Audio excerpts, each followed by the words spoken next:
Ассаляму алейкум рахматуллахи ва баракатух. Бисмиллах, альхамдулиллах, вассалату вассаляму аля расулиллах.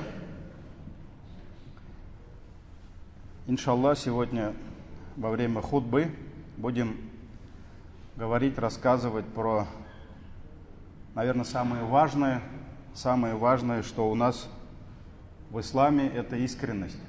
Ихлас, аль-ихляс и искреннее намерение, нет. Не просто так имам аль-Бухари свою самую главную книгу, которая считается самой первой после Корана, Сахих, начал с этого хадиса: «Иннамаль агмалю бин ният», воистину каждое дело по намерению.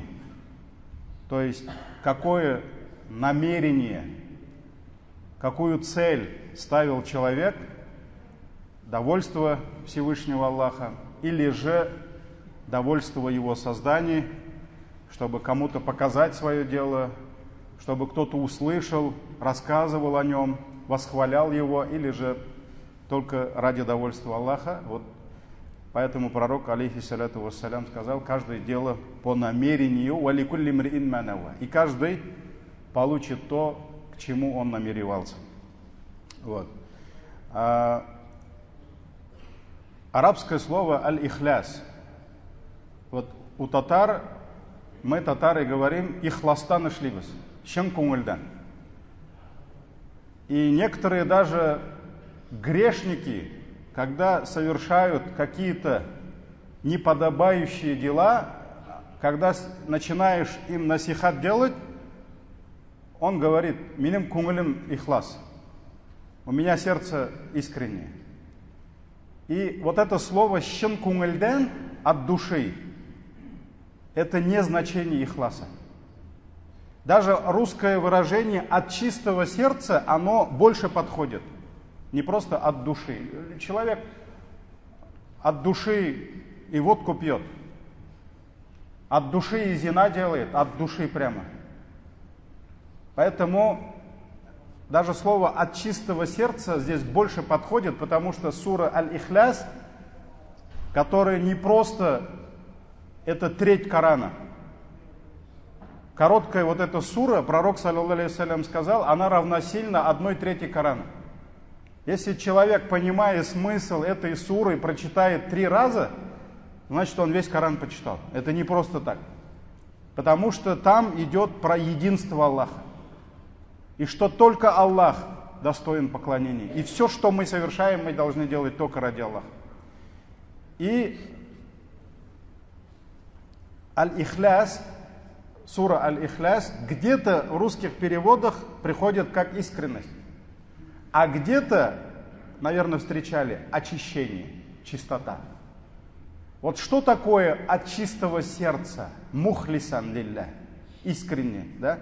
Это когда в сердце Аллах и больше никого. Вот это есть от чистого сердца. Я делаю это от чистого сердца. Когда мы говорим эти слова, мы должны понимать, что у нас только одна цель. Это Аллах. Это Его довольство. Ни довольство людей, ни довольство созданий, не для того, чтобы кто-то это увидел, где-то кому-то рассказал, не для того, чтобы вас благодарили за это. Рахмат ишин без ишлямибис. Мы, мусульмане, совершаем даже добрые свои поступки по отношению к людям не ради того, чтобы услышать от них благодарность. Нет. Если ты делаешь что-то от чистого, как ты говоришь, от чистого сердца, значит, благодарность, восхваление, довольство людей тебя не интересует. Аллах. Вот только Аллах. Поэтому от чистого сердца оно даже больше подходит. Шын көңілден деген кебек. Вот, поэтому искренность — это когда ты очищаешь сердце. Это не так просто. Это не так просто. Искренность — это когда ты очищаешь сердце все от всех других целей, желаний, только ливачхилля, только ради довольства Аллаха. только ради довольства Аллаха. И это не так просто, дорогие братья. И шайтан, каждый раз, когда мы намереваемся, нет либес, появляется у нас желание совершить какое-либо благо, он бросает нам вызов. И они с нашим нефсом, шайтан изучает, он полностью сканирует, изучает, МРТ, рентген делает, он изучает наш иман, наш нефс, наши слабости, наши сильные стороны. И шайтан прекрасно знает, что в нас, каждом из нас сидит нефс. Задача нефса, что бы человек ни делал, у него один вопрос: что мне за это будет? Вот что бы ты в жизни ни делал, намаз делаешь, уразу делаешь, хадж, садака даешь, какие-то другие дела, у нефса только один вопрос: что мне за это будет? Это программа, которую Аллах Тааля заложил, и в этом прелесть испытаний. Если бы не было нефса, не было бы испытаний. Мы бы взяли, вот там имам пришел, хадис рассказал, и все бы по этому хадису жили. Почему тяжело воспринимать истину, жить по истине, жить честно? Потому что нефс не хочет этого. Вот поэтому нефс и рядом шайтан. Каждый раз, когда мы делаем намерение совершить любое благое дело, они делают все, чтобы мы этого не делали. Вот кто-то пришел, у него беда, нужно помочь деньгами. У тебя есть эти деньги или часть этих денег. Все, ты знаешь, что нужно человеку помочь. И тут начинается внутри тебя война, битва.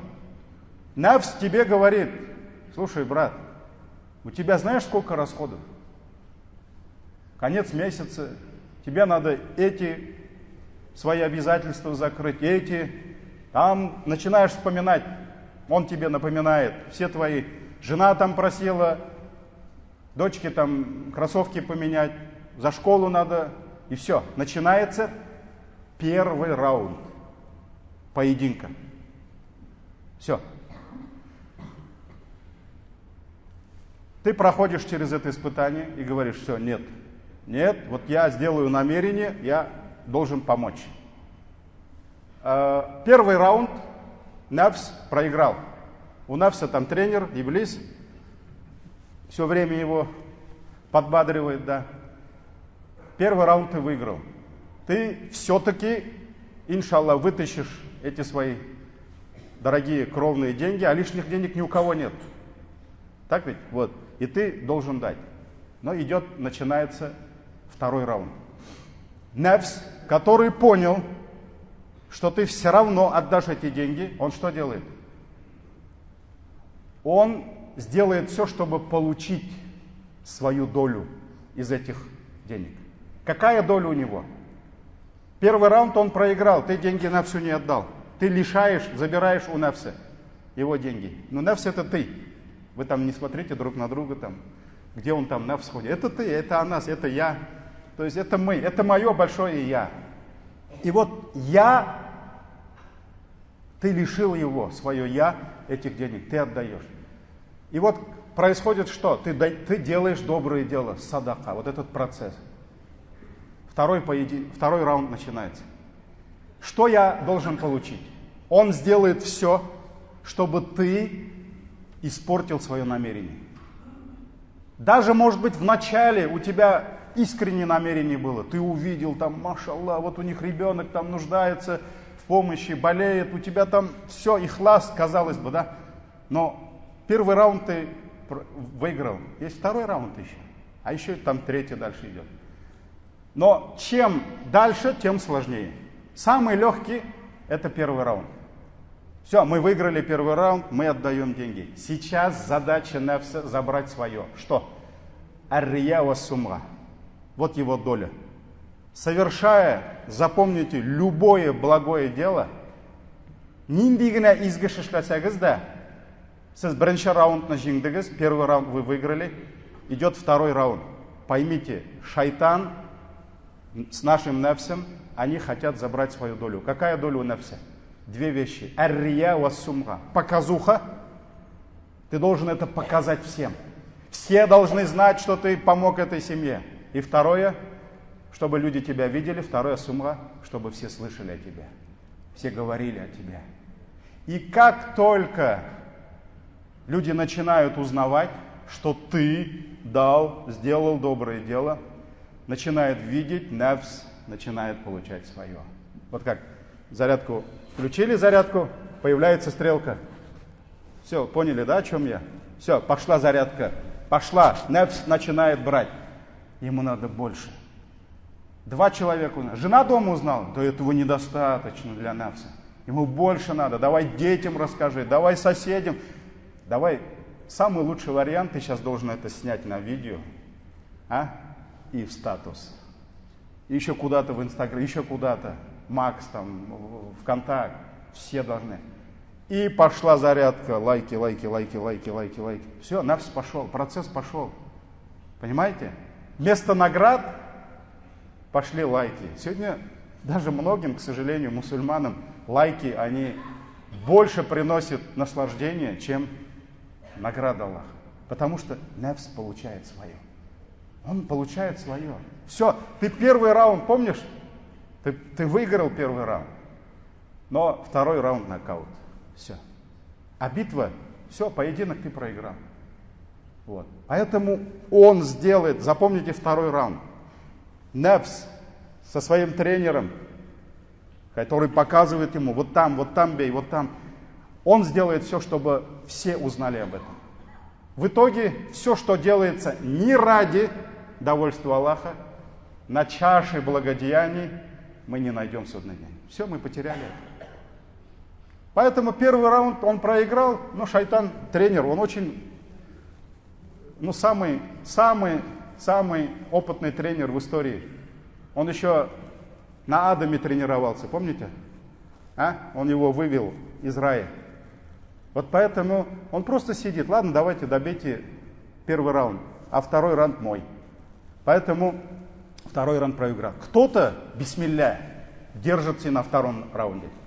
Все, он там знает, что это довольство Аллаха, что нужно делать все только ради Него. Все, не буду никому рассказывать. Все, как саляфу салих, праведные предшественники, они скрывали свои добрые дела, так же, как мы с вами скрываем свои грехи.